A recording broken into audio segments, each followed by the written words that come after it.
Vamos a tomar uno de los pasajes que hablan precisamente de este acontecimiento que hoy celebramos. En Lucas 24, los versículos 50 al 53. Lucas 24, versículos 50 al 53. Si lo tenemos, vamos a darle lectura, todos unidos. Lucas 24. Lucas 24, versículos del 50 al 53.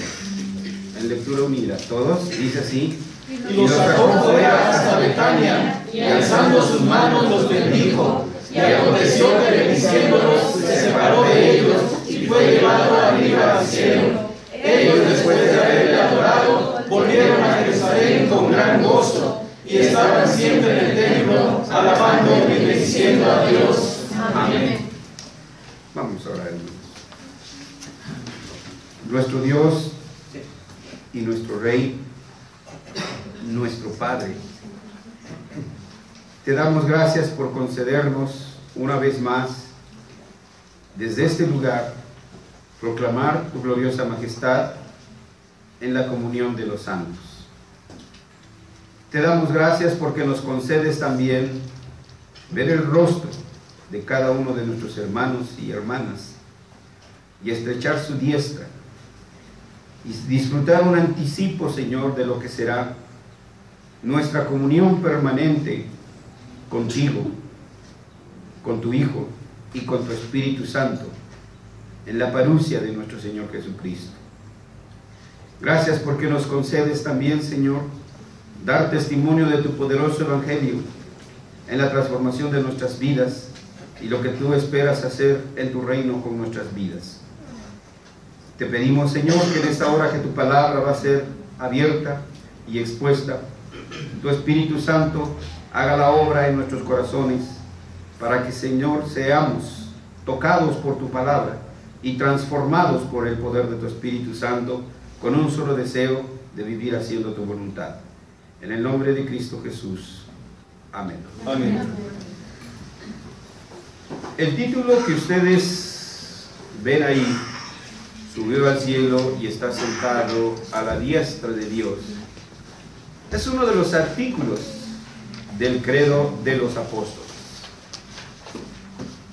Y estos artículos así literalmente dice: subió al cielo y está sentado a la diestra de Dios. Por supuesto que continúa el credo de los apóstoles.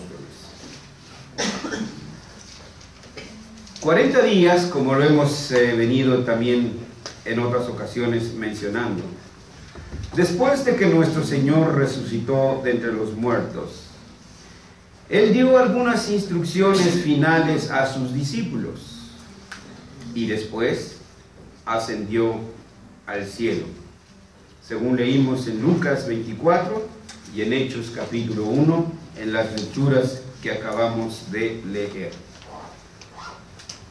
Este asunto que hoy tratamos es de una vital importancia para los cristianos.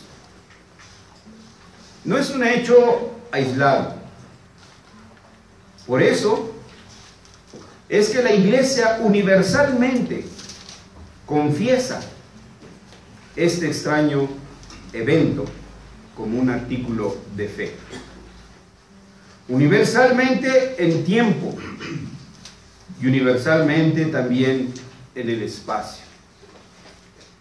En el espacio porque en todas las iglesias, por lo menos reformadas y presbiterianas, se ha celebrado este día. Como las iglesias reformadas y presbiterianas tradicionalmente lo han hecho, el día jueves, y que nosotros no lo hemos podido lograr. Desde que estamos aquí, que yo recuerde, solo una vez celebramos la ascensión del Señor en jueves. De ahí en fuera lo hemos tenido que pasar a el domingo. La celebración debería de haber sido el jueves. Si ustedes entran a las páginas de iglesias hermanas, reformadas y presbiterianas, ustedes van a ver que ahí celebraron. Y que hoy, junto con nosotros también, estarán celebrando la cena del Señor.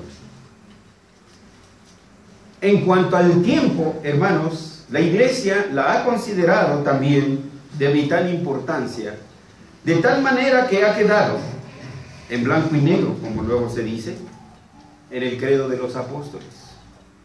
Subió al cielo y está sentado a la diestra. En el credo niceno también está, que es una ratificación y ampliación de este credo apostólico, también está consignado que nuestro Señor subió al cielo. El Catecismo Menor de Westminster, en su pregunta 28, hablando de la exaltación del Señor, también menciona que subió al cielo. El Catecismo Mayor de Westminster, en su pregunta 53, también lo menciona. La Confesión de Fe, en su capítulo 8, sección 4, también le dedica un momento para decir, y subió al cielo. El Catecismo de Heidelberg, en la pregunta 46 a la 52, también ahí menciona, subió al cielo. Y podríamos seguir citando otros credos y otras confesiones de los tiempos de la Reforma, y ustedes verían esta unanimidad. ¿Dónde nos perdimos como iglesias presbiterianas? Yo puedo asegurarle que son pocas las que están recordando este hecho. Vean ustedes los programas de otras iglesias y ustedes verán que este tema brilla por su ausencia. En todos estos documentos que he mencionado y que por razón de tiempo y espacio no podemos analizar uno por uno de ellos, se manifiesta la exaltación de Jesús a la diestra de Dios. ¿Pero qué significa esto, hermanos? Porque si solo confesamos, entonces, y esto nada más ahí se queda, entonces somos un grupo místico más. Una de esas tantas filosofías que pululan por aquí y por allá. Lamentablemente, hoy en día, no pocas iglesias herederas de la Reforma están más ocupadas en descubrir cómo fue que Jesús se libró de la acción de la fuerza de la gravedad. Otros tantos siguen especulando si su cuerpo se desintegró al contacto con la atmósfera y otras muchas cosas más. Cuando en su lugar deberíamos estar pensando en la importancia práctica del milagro de la ascensión del Señor, en lo que se refiere a la vida diaria como discípulos de Cristo.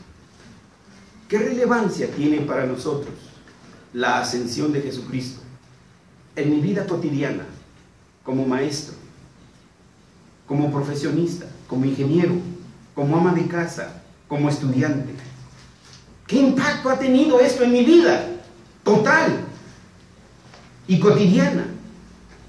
Eso es lo que precisamente como iglesia creo que en no pocos lugares y nosotros mismos hemos descuidado.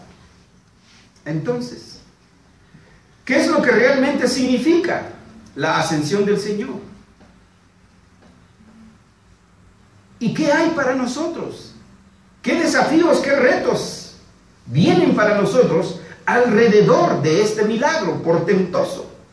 La ascensión de nuestro Señor Jesucristo. ¿Solo estaba desafiando las leyes de gravedad para proporcionarnos una prueba fehaciente y final de que realmente Él era el Hijo de Dios? ¿Ese era todo el propósito?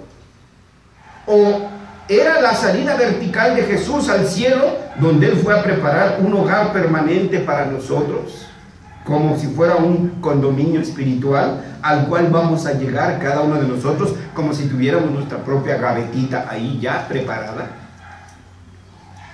Si vamos a recuperar la importancia práctica de la exaltación de Jesús para la vida cristiana, entonces primero debemos explorar el significado verdaderamente escritural de este evento extraño, pero impresionante y trascendente. Aquí en el pasaje de Hechos, cuando leímos, durante esos 40 días, ¿sí?, nosotros vemos cuáles fueron las últimas instrucciones, que más bien son una ratificación de todo su ministerio. Porque encontramos en los evangelios, por ejemplo, Mateo dice, y predicando el evangelio del reino de Dios, salía a todas las ciudades. Y aquí en Hechos, también en el versículo 3, una vez más está ratificando la cuestión del reino. Hablando el evangelista Lucas dice, a quienes también después de haber padecido, se presentó vivo con muchas pruebas indubitables, apareciéndoles durante 40 días y hablándoles acerca del reino de Dios. ¿Qué significa el reino de Dios? ¿Y en qué me involucra a mí una vez conociendo el significado del reino de Dios? Porque esto es entonces aquí lo trascendente y es aquí lo importante. Y cuando leemos los primeros testimonios de los apóstoles en su quehacer evangelístico, encontramos en el libro de los Hechos que ellos iban, dice, predicando el evangelio del reino. Esto hicieron también los apóstoles, esto hizo también el apóstol San Pablo. A pesar de que Pablo no estuvo en la vida cotidiana con nuestro Señor Jesucristo, que él fue llamado posteriormente, él también predicó lo que los apóstoles predicaron, el reino de Dios. Hoy ya no predicamos del reino de Dios. Hoy predicamos ya de la salvación personal, como si fuera una simple limpia con pirul y azufre y huevo, ¿no? O los chakras, o no sé cuántas cosas están inventando ahora, hermanos. A ese nivel hemos reducido ya, hermanos, el significado de la salvación. Lo más importante es la salvación. Que tengas aquí tu etiqueta o tu gafete para cuando llegues allá con San Pedro, mira, de inmediato te habla. Para Lucas, la ascensión envuelve la historia, el desarrollo del evangelio. Y con esto entonces cierra así el ministerio terrenal de nuestro Señor Jesucristo. Y que ahora a la iglesia le es conferida llevar la buena noticia del reino de Dios. No la buena noticia de la salvación personal, que es buena, y que en algún momento también hablaremos de ella. La buena noticia es del reino de Dios. Por ejemplo, Lucas 4, versículos 17 al 21. Si alguien nos puede ayudar de este lado y lo lee. Lucas 4, versículos 17 al 21. Fíjense bien, estamos en los inicios del evangelio, todavía no estamos en los finales de él. Lucas 4, versículos del 17 al 21. Se le dio el libro del profeta Isaías, y habiendo abierto el libro, hallé en el lugar donde estaba escrito: el Espíritu del Señor está sobre mí, por tanto me ha ungido para dar buenas nuevas a los pobres, me ha enviado a sanar a los quebrantados de corazón, a pregonar libertad a los cautivos y vista a los ciegos, a poner en libertad a los oprimidos, a predicar el año agradable del Señor. Y enrollando el libro, lo dio al ministro y se sentó, y los ojos de todos en la sinagoga estaban fijos en él, y comenzó a decirles: hoy se ha cumplido esta escritura delante de nosotros. Hoy se ha cumplido esta escritura, se cumplió la profecía. Hermanos, no es con lecturas aleatorias que vamos a poder ver la plenitud del reino, que es como estamos acostumbrados y nos han enseñado a leer las escrituras. Un versículo aquí, un versículo allá, un capítulo de uno de los evangelios, uno de los salmos, y así lo que tenemos, como siempre he dicho, hermanos, es un Frankenstein de las escrituras. Nosotros debemos acostumbrarnos a leer las escrituras desde el inicio, y desde Génesis se habla de la instauración del reino de Dios. Ese reino que se vio después trastocado por el pecado, y que entonces el hombre en apostasía ha distorsionado la buena marcha de ese reino. Y que entonces ahora ese reino ha sido realmente nuevamente reintroducido, pero ahora dirigido por su Rey, nuestro Señor Jesucristo.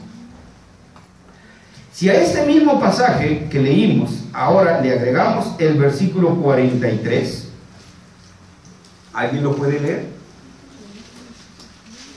Porque algunos de ustedes han dicho, ahí me dice reino. Pero él les dijo, es necesario que también a otras ciudades se anuncie el evangelio del reino de Dios, porque para esto he sido enviado. Vean el contexto. Primero les dice, he sido enviado para traer buenas nuevas a los pobres, a los afligidos, dar libertad a los cautivos, etcétera y etcétera. Y no lo saca de ese contexto. Ahora en el versículo 43 dice, es necesario que también a otras ciudades anuncie el evangelio del reino de Dios. La tarea de la iglesia es anunciar ese reino de Dios. ¿En qué términos? ¿En qué sentido? Vayamos avanzando, hermanos, cada vez. Esta buena noticia o evangelio anuncia que Dios, en su fidelidad a sus promesas del pacto, envió a Jesús para restablecer su reino en la tierra. El reino quedó trastocado por el pecado. Y vean ustedes con Caín y sus descendientes. El mandato cultural se sigue realizando. Hay progreso, hay ciencia, hay arquitectura, hay economía. Génesis 6 también nos habla de hombres fuertes. No sé si eran fisiculturistas, así se le dice, pero dice hombres gigantes. Pero vea junto con ello maldad. Sigue habiendo economía, sigue habiendo política, sigue habiendo ciencia, pero una ciencia que no toma en cuenta a Dios. Una ciencia donde el hombre está en el trono. Después de su victoriosa batalla en el Gólgota, y después de derrotar a la muerte en la tumba, Jesús ascendió al cielo y se sentó a la diestra. ¿Qué significado tiene esto? Así dice el credo de los apóstoles. Antes de partir, en Mateo 28, a sus discípulos les dijo, toda autoridad me ha sido dada en el cielo y en la tierra. ¿Qué hace Jesús cuando vuelve otra vez al trono y se sienta a la diestra de su Padre? Asume su autoridad, asume la total autoridad sobre su herencia recién ganada. Hechos 2, volvamos al libro de los Hechos, y en el capítulo 2 leamos el versículo de los versículos 33 al 36. ¿Alguien lo puede leer? Hechos 2, versículos 33 al 36. Así que exaltado por la diestra de Dios y habiendo recibido del Padre la promesa del Espíritu Santo, ha derramado esto que vosotros veis y oís. Porque David no subió a los cielos, pero él mismo dice, dijo el Señor a mi Señor, siéntate a mi diestra, hasta que ponga a tus enemigos por estrado de tus pies. 36. Sepa pues ciertísimamente toda la casa de Israel, que a este Jesús, a quien vosotros crucificasteis, Dios le ha hecho Señor y Cristo. Dios le ha hecho Señor. Lleva la connotación de gobernador, de rey, de Señor de todo lo creado. Y lo hizo Señor y Cristo, el enviado, el único autorizado por Dios. El Salmo 2 también hace referencia a esto. Salmo 2, versículos 7 y 8. Si alguien lo puede leer, por favor. Salmo 2, versículos 7 y 8. Yo publicaré el decreto. Jehová me ha dicho, mi hijo eres tú, yo te engendré hoy. Pídeme y te daré por herencia las naciones y como posesión tuya los confines de la tierra. A su herencia, los confines de la tierra, una autoridad total, absoluta y soberana sobre todo el universo, lo conocido y lo aún desconocido para nosotros.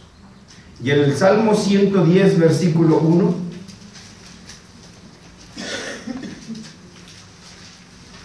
Jehová dijo a mi Señor, siéntate a mi diestra, hasta que ponga a tus enemigos por estrado de tus pies. a mi diestra, todos están bajo tu autoridad. En otras palabras, la ascensión de Jesús es su entronización, como la toma de poderes del presidente o cuando un rey le es dada la corona. Jesús, debe tenerse claro, asciende al cielo, pero no para escapar de la tierra, sino para reinar sobre ella hasta que vuelva para restablecer en toda su plenitud el reino de los cielos. A medida que la dramática conclusión del anuncio de la venida del reino de Dios, la ascensión completa el narconarrativo de la historia del Evangelio, con Jesús en su trono. Bajó del cielo, tomó carne humana y vivió entre los hombres, pero volvió al cielo, otra vez al trono. Con Jesús en su trono, y esto es lo que ahora debemos de ver, un nuevo estado de cosas se ha establecido en la tierra. Las cosas no son igual. Si usted una vez fue tocado por el Espíritu y por el testimonio de la palabra, y su vida fue impactada, y reconoció sus pecados, y lloró por sus pecados, y pidió perdón por sus pecados, y aceptó la salvación que Dios en gracia le ofrecía a través de la fe del sacrificio de Cristo, su vida no puede ser igual. Imposible que usted siga siendo el mismo de antes y haciendo las mismas cosas de antes. El que robaba, dicen los apóstoles, no robe más. El que andaba de holgazán y no trabajaba, trabaje para su pan, y así sucesivamente. Entonces, con la ascensión del Señor, las cosas no siguen igual aquí en la tierra. En primer lugar, con la ascensión del Señor, queda establecido que Jesús es el legítimo gobernante del mundo. Él es el Rey de Reyes y Señor de Señores y soberano de los reyes de la tierra. Esas no son palabras místicas. Nosotros las hemos mistificado. Nosotros las hemos dejado en ese nivel, hermanos.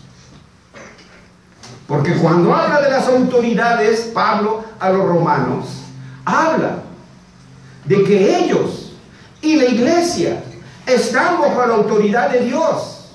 La iglesia tiene una tarea que realizar, el Estado tiene otra tarea que realizar, pero ambos son siervos de Dios y ambos van a dar cuentas de su oficio. La iglesia va a dar cuenta de su oficio si lo ha cumplido tal cual, a cabalidad, como la Escritura lo establece. También los políticos, también los gobernantes, también las autoridades, y muchos de ellos ya están ante el trono del Señor rindiendo su declaración. Apocalipsis 1:8 nos lo recuerda. Aquí de este lado me pueden ayudar. Apocalipsis 1:8. Yo soy el alfa y la omega, principio y fin, dice el Señor, el que es y que era y que ha de venir, el Todopoderoso.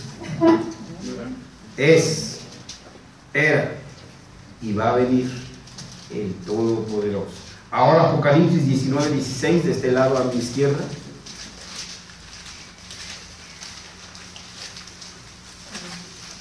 Y y en su vestidura y en su muslo tiene escrito este nombre: Rey de Reyes y Señor de Señores. Un día todos estaremos ante el trono del Señor. Y dice el Evangelio que todos daremos cuenta de todas nuestras palabras y de todos nuestros actos delante de Dios. Lo hayan visto alguien o no, pero lo hayamos hecho en secreto o en público, pero todos nuestros actos van a venir a la luz del día. Entonces, si Jesús ascendió al cielo, si Jesús está a la diestra de Dios, y si Jesús reina desde su trono, entonces, ¿qué significado tiene para nosotros la ascensión del Señor? Bueno, en primer lugar, hermanos, tenemos que entender que el camino de la cruz es el reino. Cuando Juan el Bautista comenzó su ministerio y cuando nuestro Señor Jesucristo comenzó su ministerio, comenzaron ambos con estas palabras: arrepentidos, porque el reino de los cielos se ha acercado. El arrepentimiento aquí no es un mero remordimiento. Híjoles, la regué. No, hombre, no. Esta palabra, que en griego es metanoia, significa darle toda la vuelta, así en un giro completo, y darle la espalda a nuestro estilo antiguo de vivir. Esto, hermanos, tiene muchas implicaciones, ¿sí? Es mucho más de lo que nosotros podemos pensar. No es simplemente te perdoné tu pecado y si te mueres hoy ya estás allí en jardines del recuerdo. No, hermanos. Tiene muchas implicaciones. Fue cierto, en la cruz donde Jesús ganó la batalla, donde el diablo pretendió derrotar a Jesús, pensó, ahora sí, te saco de la liguilla. Pero no, hermanos. Fue ahí donde se libró la batalla decisiva. ¿Por qué se ha mencionado que el camino de la cruz es el camino del reino? Porque ciertamente es solo en la cruz donde nosotros podemos llegar para una reconciliación con Dios y una restauración a nuestro oficio prístino. En Adán todos fuimos llamados a presidir el desarrollo cultural del universo. Todos fuimos llamados para cuidar del huerto, para cuidar la creación, el desarrollo de la ciencia, el desarrollo del arte, de la política, de todo lo que ahora conocemos. Pero nosotros, en lugar de pretender de seguir las instrucciones del Señor para el fiel cumplimiento de ese oficio, oímos la voz del diablo. Y entonces, cada uno de esos oficios los hemos desempeñado según nuestra mente nos da a entender. Nunca debemos de olvidar, estemos donde estemos, como amas de casa, como hijos, como estudiantes, como jefes, como profesionistas, de nuestro triple e irreductible posición delante de Dios en nuestro oficio. Somos siervos de Dios. Antes que ingeniero o abogado o médico, usted es siervo de Dios. Y esa su carrera debe de estar al servicio exclusivo de su rey. Y usted debe desempeñar ese su oficio según los dictámenes de su rey. Ese es el punto. Usted y yo no lo estamos haciendo como Dios, como nuestro rey nos los ha mandado, sino como los cainitas, como los filisteos nos los han dictado. Como ellos nos dicen que se hace, así lo hacemos, porque tenemos miedo de perder el empleo. Ese es el punto, hermano. Ahí está. Es al punto al cual no hemos llegado. Si somos siervos de Dios, entonces mi oficio debe venir al servicio de Dios. Y no importa si es usted o no cristiano, si cree o no cree en Cristo, usted es un siervo de Dios. Un siervo de Dios obediente o un siervo de Dios rebelde y contumaz. Y de eso anotamos bastante hace 8 días, lo que significa la rebeldía y la contumacia en el pueblo del Señor. No podemos olvidar, hermanos, que si ciertamente hemos llegado a la cruz del Calvario, nuestra vida no puede ser igual. Ahora mi oficio, mi carrera, no es para ganar más, que eso es para lo cual estudian nuestros hijos, que eso es para lo cual nosotros los mandamos a la escuela, para que ganes más, para que tengas más dinero, para que te puedas comprar tu casa, para que puedas, cosas que ciertamente son buenas y que de ninguna manera Dios nos lo reprueba, no. Pero no es ese el objetivo para el cual, para eso no es mi profesión. Mi profesión es para servir al médico, al prójimo. Que si soy médico, sea para curar a mis pacientes. Que si soy abogado, sea para defender de injusticias. ¿Se dice clientes o cómo se les dice? A mis clientes. Que si vendo tortas, que no hagamos esa diferencia para comer o para vender. No, hermanos, vendidas o en la casa, las tortas van a ser comidas de todas maneras y deben de estar bien hechas, ¿sí? Para el bienestar de mi prójimo, no para empachar a mi prójimo, para intoxicar a mi prójimo, ¿sí? No, échales más orégano, échales pimienta, échales cebolla, échales para que no huela y que salga. ¿Sí? Porque no voy a perder. Cuidado, hermanos. Somos custodios. Y primero que nada, su profesión debe estar al servicio de su prójimo. Piense usted lo que hace si es maestro. Usted puede engañar al alumno. Usted puede engañar que está siguiendo el programa. Pero a Dios no. Usted tiene que dedicarle tiempo a la investigación de los conceptos, de sus conocimientos y también la manera de cómo va a transmitir esos conocimientos. Y lo mismo podríamos decir para cada carrera. Este es el punto, hermano. Eso no lo hemos visto, ¿sí? Estamos satisfechos con venir al culto.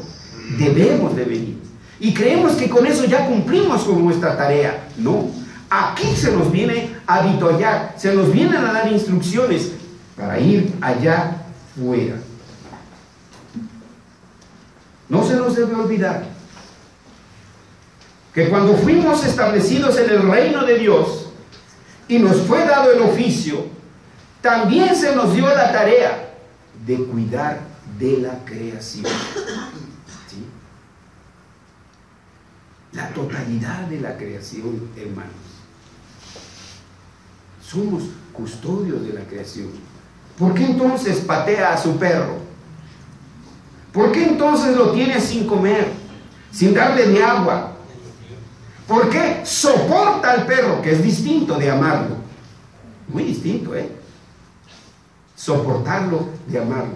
O del gato, o de lo que sea. No lo creo Dios.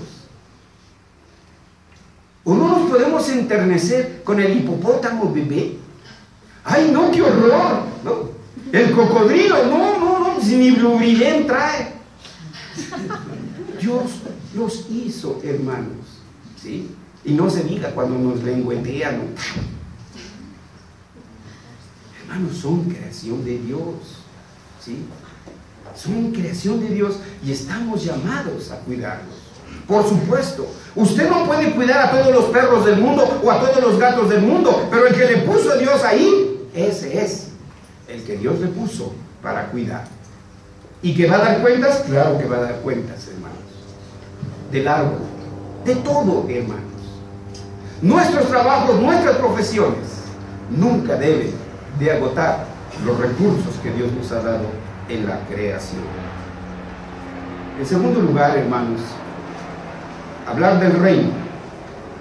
Si Jesús reina a la diestra de Dios, entonces Él nos encargó de someter todo lo que Él ya ha sometido a su gobierno real. Todo, absolutamente todo. Es decir, que ahora usted tiene que someter eso que el Señor ha traído ahora a los pies de Cristo. Como el Señor exaltado, todas las cosas han sido objeto del Rey Jesús. Él las sostiene con su mano. Dice Calvino que Él sostiene esta maravillosa creación que Él creó, la gobierna y la dirige. No la ha abandonado. Por eso no nos pueden espantar. No sé quién es del erro, ¿no? Del lunetario, ¿cómo se llama? Planetario, ¿no? Luis Enrique. Luis Enrique. Que se va a acabar el sol y que... Híjoles, uno sale así, pero bien espantado, ¿no? No, son miles y millones de años. Todavía no. No, hermanos.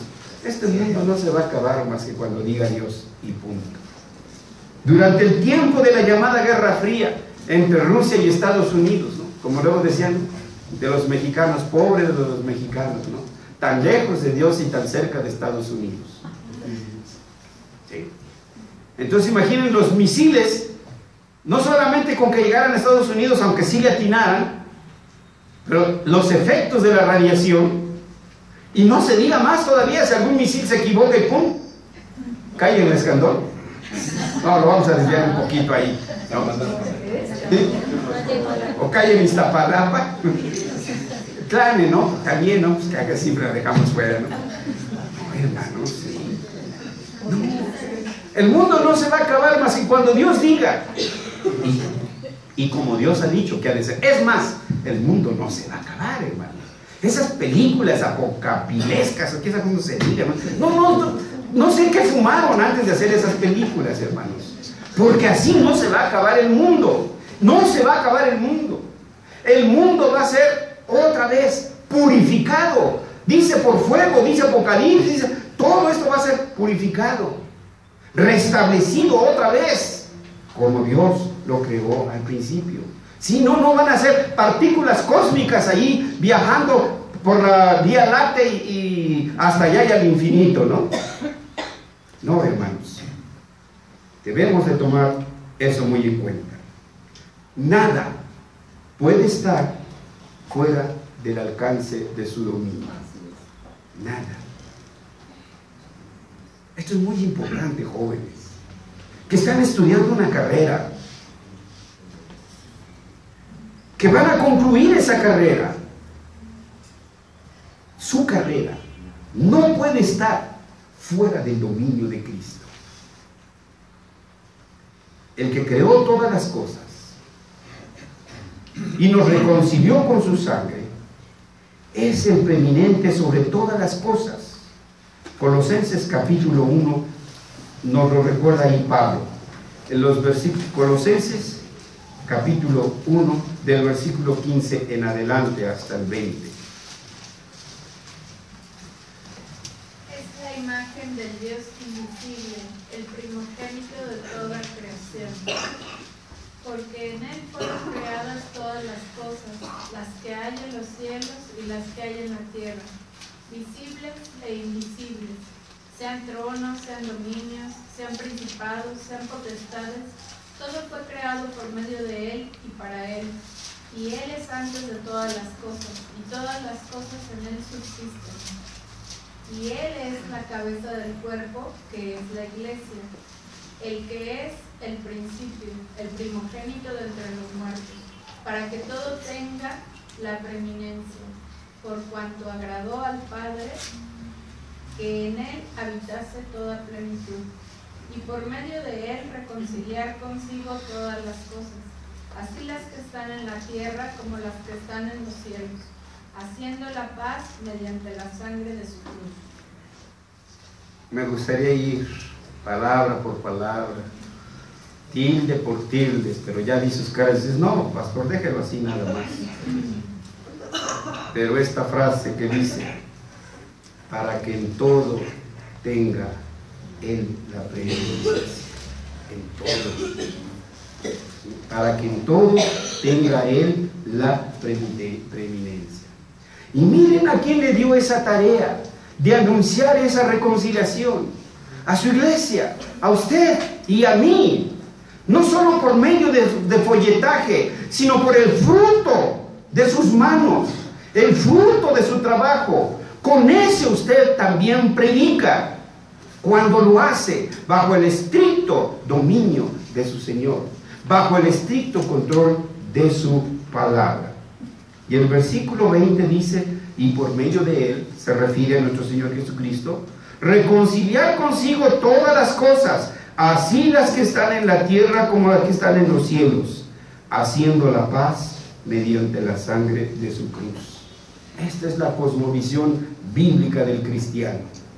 No hay oficio, no hay tarea, no hay trabajo en el cual el cristiano no reconozca que todo fue creado por Dios. Si se encuentra un hueso de brontosuario, pues fue creado por Dios. Si se encuentra lo que sea, fue creado por Dios. Esto significa en la cosmovisión bíblica del cristiano que cuando está desarrollando su oficio, no puede para él pasar inadvertido ni desapercibido, que todo absolutamente está mortalmente herido por el pecado. No hay nada bueno que el hombre haya hecho. ¿Qué de bueno ha hecho el hombre? Bueno es lo que Dios dice que es bueno. Solo Él tiene la autoridad para decidir qué es bueno, y solo Él tiene la autoridad para decir qué es malo. Y todo lo que no se hace conforme a la voluntad de Dios no puede ser bueno, hermanos. Aquí hay otro concepto que trastorna, que trastoca nuestra mente, que trastoca nuestro corazón, que nos hace, hermanos, así bullir la sangre. Porque ¿cómo es posible? Yo soy menos malo que él, yo soy menos mal que el otro. Leía por ahí en un bosque, por aquí cerquita, un árbol, tiene ahí una cinta ahí con un letrero, dice, no lo cortes, este sirve más que un político. ¿Sí? Entonces, vean, hermanos, esta creación está totalmente afectada por el pecado. Y esa es su tarea como contador, esa es su tarea como economista, esa es su tarea como comerciante, esa es su tarea como cualquier profesión: rescatar, restaurar y redirigir, hermanos.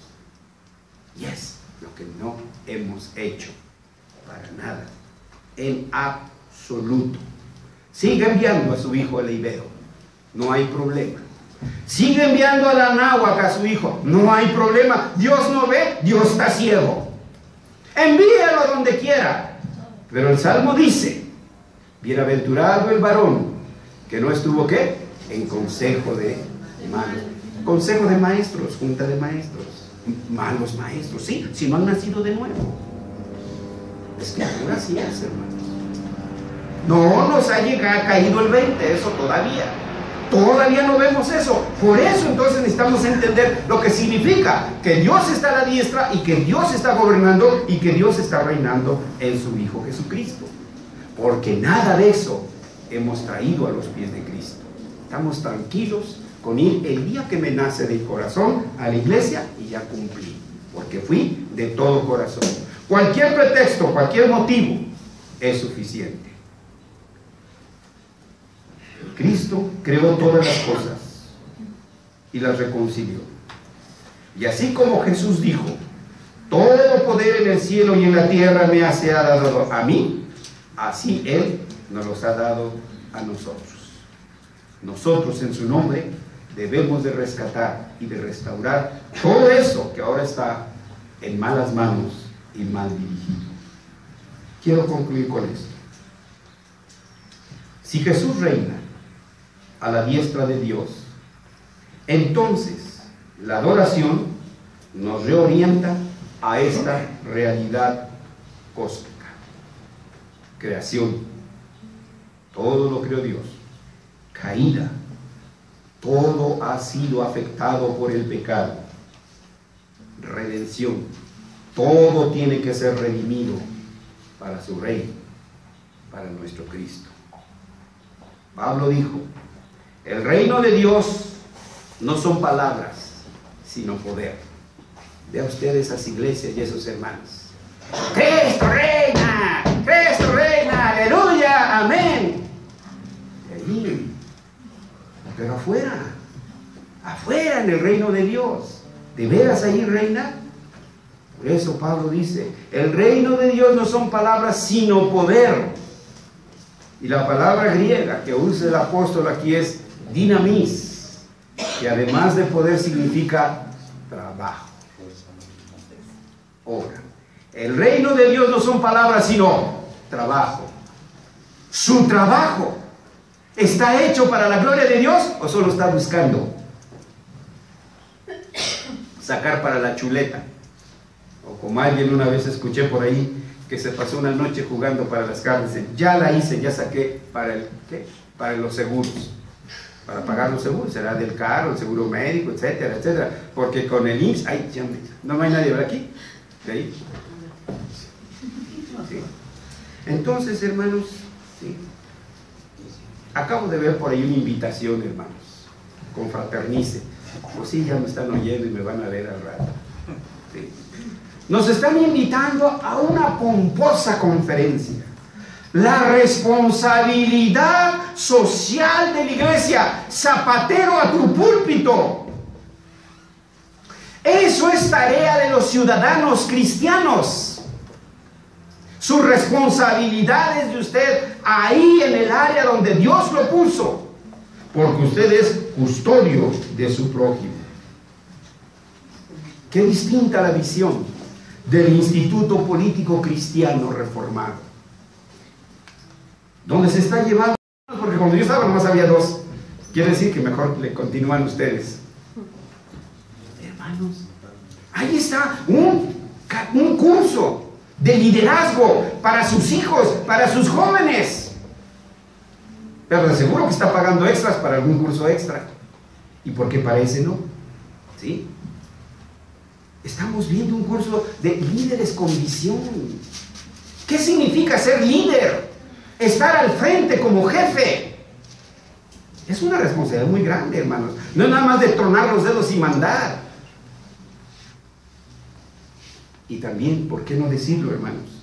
Estamos viendo ahí, ¿sí?, una visión cristiana de la política.